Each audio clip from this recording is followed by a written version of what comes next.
PWCC is a great way to sell your sports cards. If you're looking for a way to support the Cajun Cardboard YouTube channel, consider using the promo code Cajun, all caps, CAJUN, when you're selling your cards on the PWCC marketplace. Hey guys, Brian with Cajun Cardboard coming at you from the great state of Louisiana with another episode of Best of the Best. You're seeing these on Fridays, and we're looking at my favorite Michael Jordan cards purely based on aesthetics every year on the year from 1984 through 1998. And we're on the great year 1995 where things really start to pick up steam. So we've got four really quality, really good years in a row where we're going to look at some pretty badass inserts for the Michael Jordan market. So without any delay, check these out. As always, in case you didn't notice it from the intro, I'm affiliated with PWCC Marketplace, which is a great place to buy and sell your sports cards. It's also a great place to vault your sports cards. That's what I've done, and that's what we've got here today. Is I've created a shareable link of the 5 cards that I'm going to talk about today using my PWCC vault. And card number 1 of honorable mention, as you guys know how I do it, I do 2 honorable mention in no particular order, and then I do my top 3 in order of my preference. So the first one's one you're going to all be super familiar with. It is the 1995 Flair New Heights. I've got it. Nope, that's not it. That is the hot numbers. Spoiler alert. There it is. The 1995 Flair New Heights. That's what the card looks like. It's got the Ghost Jordans, and that won't be the last card you see today that features those trailing Ghost Jordan images. He's in his red uniform with the Concord 11s on. In the bottom left, if you zoom in here, you can see it says New Heights, Michael Jordan right under it in foil. And then, of course, it's got the Flair logo in the top right. It's got like almost like a Death Star explosion for you Star Wars nerds out there, exploding in the background. It looks like stars or maybe an exploding Death Star. Same thing on the back, except it also has trailing Jordans. It says the Wayne Gretzky of basketball. Michael is capable of reaching levels of hoops that few can even dream about. It's more than just the way he can take over the game with artistic slam. It goes beyond his ability to shut down any 2 in the game. The 2 meaning shooting guard. This 3-time MVP Finals MVP, 3-time NBA Finals MVP does whatever it takes to win. His talent is unshakable and unshakable will and endless drive make the Bulls the best they can be. And so that's the narrative on the back. I love the card. I do not like the fact that they reference him as the Gretzky of basketball. It should be the other way around. Gretzky is the Jordan of hockey, but I guess Gretzky got cranking in his sport before Jordan did, given his rookie year was so much before Jordan's. But that's card number 5 on my list. A truly great card. A great card that you guys will probably see. I'm thinking this is a tier 3 card in the MJ Hierarchy Project, if I had to recall offhand. A great starter, a starter card for anybody looking to get into the Michael Jordan Hierarchy Project. Look, as you can see, a PSA 10 still doesn't take you over the $1,000 mark. And to me, that doesn't seem right. I know it's Pop 111, but that's not very many. Only 800 have ever been graded a 22 and a 47% gem rate between PSA and BGS. If you're just looking to grade a raw, you might want to look the BGS route to try to get that gem. PSA is about twice as strict, about 22% versus 47%, but 111 is not a lot. And this is the worst performing card over the last 1 year. Look at this card. It was well over a $1,000 card, almost a $2,000 card back in August of 2022. And here we are about 365 days later.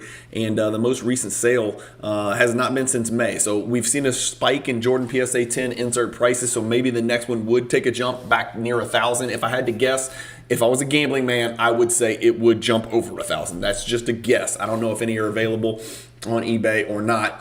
But over the last year, the card's been on a death march, down 54%. It'll be the worst performing card we see today.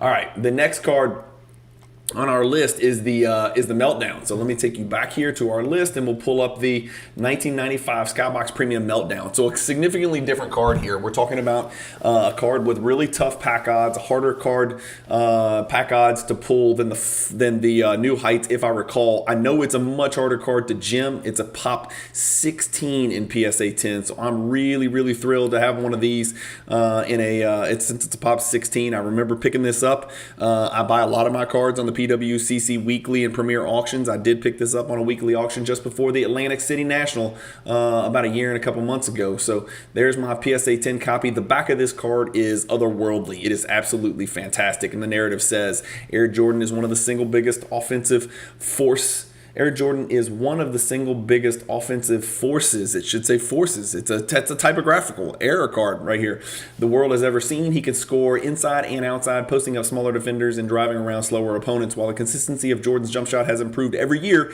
his dunks remain as electrifying as ever. And it's card number M1 of that set. Of course, there's some other really great players in that set. Something definitely worth looking at. But you can see like these sparks flying in the background. It's almost like blue lava that's melting down this metal green metallic wall in the background. And then, of course, Jordan's releasing it with his.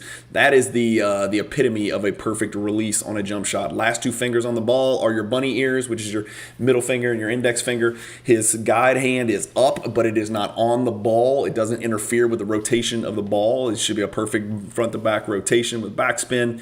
And his guide hand, all five fingers facing the side, not forward. So there's no interference with any of the fingertips of that guide hand either. So just beautiful, picturesque jumper. Can't go wrong there. Let's look at this card and the history of this card. So a much different story than we had with the New Heights, right? Since there's only 16 of these and there's only been about 800 graded. Maybe it is similar pack odds to the New Heights. I don't know. But there's been about 848 graded all time. Very low gem rate. Gem rate is 3%. The gem rate for Beckett is 2%. So that puts it in very rarefied air, and that is why this is a much bigger card than the New Heights that we just looked at. The last one, that Meltdown PSA 10 sold for $15,000 in February of 2023. I'm almost positive that's my purchase right there. If I had to guess, we could probably go match up those serial numbers. Yeah, that's going to be mine. Well, one of these is going to be mine. No, it's this one right here. Let's see. This is serial number. Come on, bring it up. Here we go. This was the PWCC sale just before the National in 2022, $659, and mine is $659. So yes, there's my sale. So I picked it up for $11,700, and the most recent one, sold for $15,000. So good results there. I'm guessing the next one might jump even more because we know a lot of things have happened since February of 2023. Card Ladder disagrees. Card Ladder thinks that the value is actually going to be down from the last sale, but I'm not so sure about that. I beg to differ with the Card Ladder folks, who are some of my best friends in the hobby and some of the best and the baddest to do it in the hobby. So that's my two honorable mention. Again, we're talking just aesthetics, right? We're not talking about value. Next on the list is going to be the hot numbers. And so let me see if I can pull that up from my list. And here we go. There is the Beam Team. There is the New Heights. There is the hot numbers. And this is a lenticular card, which is sort of like a vinyl surface. The numbers sort of play games with you. If you can get this card in 3D, something you can't show in 2D, it's one of the downsides of vaulting. But if you have this card in 3D and you swivel it, things happen with those numbers in the background. There is no rhyme or reason with those numbers. They are not particular to Michael Jordan, to the best of my knowledge. No one's ever proven them to be affiliated in any way with Michael Jordan. You can see some dates in there. 1994 is in there. 1995 is in there. The word numbers, 2032.2. But the back of it is just like graffiti. As the great Josh Dawson at Northeast Sports Cards says, the theme sort of reminds him of the introduction to, oh God, I just went blank on the Will Smith deal with the parents, and he moves to Malibu from Philadelphia, and parents just don't understand. The Fresh Prince of Bel-Air. I don't know. I'm getting old. Sorry. I just blanked on the Fresh Prince of Bel-Air. The numbers border on the unbelievable. Michael Jordan owns the highest regular season scoring average of any player in history, 32.2. So maybe that number does correlate. Okay, interesting. The 9-time NBA All-Star has collected 7 scoring titles and is the Chicago Bulls' all-time leading scorer. Of course, we know he would go on to win 10 scoring titles. His Airness has also earned 3 regular season MVPs and is the only player to gain a trio of consecutive NBA Finals MVP awards. And of course, we know that he would continue to rack those up as well. But this is back in 1995. Before he started to do his new damage. So maybe some of those numbers do correlate in the background. I don't know. Maybe you have to do some further research. What's this card done price-wise? It's actually down. And it's going to be by far the highest pop of any of the cards that we look at today. If I recall, yeah, by far the highest pop. So this hot number is a pop 224. Not a hard card to pull. And here's the deal. It grades really, really well because the card is super durable. The surface is very durable. That lenticular surface is not susceptible to the same type of damage that a paper or a chromium or a refractor card would have. So there's a 72%, a whopping 72+% gem rate with BGS and a very high 38% gem rate with PSA. There's been about 1,250, 1,300 cards, something like that graded. So not the rarest card in the world, a very affordable card in PSA 8. And even in BGS 9, you're probably paying about what you would pay for a PSA 10 New Heights. So just something to keep in mind. The population of this card is double New Heights, and the price is almost exactly double as well. So who knows where it's going from here. The last one of these sold, what is that, maybe 3 weeks ago. So $1,900, and the sale before that was $1,800, $1,825, $1,889. So that, I'm guessing it's probably about an $1,850, $1,900 card. Card Ladder thinks it went up a few bucks. So a little more populated, a little more attainable card right there, and also a nice foundational piece. I say this over and over again. In PSA 10, if you're looking to start a Jordan collection of PSA 10, New Heights, hot numbers. Those are cards in the $800 to $1,800 range. You could put into your collection. A Beam Team's a card to look at as well. The cards that aren't crazy low pop, like the next one we're about to look at, where the price can really run up. So the next card that we are about to look at is the 1995, because that's the year we're looking at.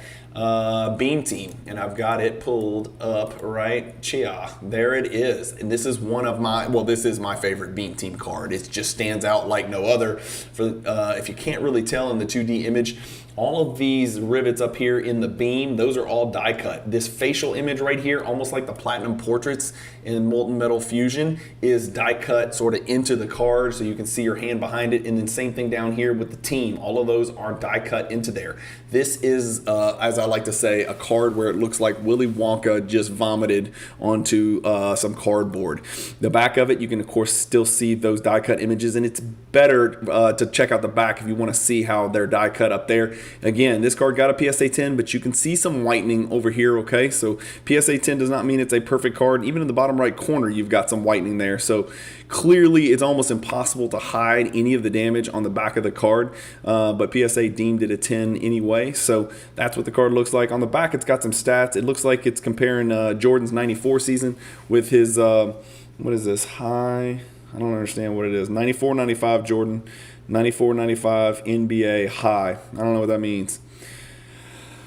I don't understand what those graphs mean. Somebody explain what those graphs mean to me. It doesn't make any sense to me at all. So I don't know. And then I don't know why they would measure points, rebounds, and blocks either. That just seems really odd. Or maybe they've got it backwards. I don't understand what they're comparing there. Somebody help me in the comments figure that out. I've never really paid close attention to that. Doesn't make a lot of sense. Here's what a PSA 10 sells for. The last one sold for $9,608.40. The sale before that in 2022 October was $5,280. We have not seen one of these cards sell. That was this year actually. Okay, so it jumped all the way from 50 to 80 in October of 22, all the way up to 9,600. So look at that growth rate between the last two sales, almost 82%. If we go back to the 2 years, I wonder if that's the highest this card's ever sold for, was the one that happened about a month ago. 9,608. People are recognizing 29 is not a lot. There's been 953 graded. Here you go for gem rates, 4.8, 2.8. So really tough to gem this card. Much more rare card than the original 1992 Beam Team. And I can actually pull that up just to kind of show you, just so you have some idea of what I mean by that. So here's the 92 Beam Team. There's 103 gems. That card was graded almost 4,000 times. So we're pushing 4,000 graded. But on the 1995 Beam Team, you're talking about a significantly smaller number graded and some big time value. So the last PSA 1092 sold for $57.09. The 1995 we saw sold for like $9,600, something like that. And so let's go back to the list and go to the card number one. And this is not going to be a surprise for anybody who's listened to me from the beginning. I have always said this is my number one go-to in Michael Jordan insert card. It was the first card that I recall, I think, that I bought in PSA 10, and I actually stacked a few of these back in the day. This was one of my favorite entry-level cards. The PSA 10 is not cheap, okay? We're going to look at it in a second, but just aesthetically speaking, again, just like we saw on the New Heights, it's sort of emanating and exploding and a sunburst outwardly, and this is stars as well, so there's a little bit of a space theme. If you zoom in real close, you can see these are almost, warp speed is almost pixelated, like from the 80s. It's almost like a pixelated font that they chose to use. Again, he's wearing the Concords. The tongue is as out can get. Am I wrong about that? And then you've got stars exploding from him right behind his waist in the back. The back of the card makes it very tough to grade. You can see it's black all four corners, black all four edges. Some run as fast, others jump as high. They didn't.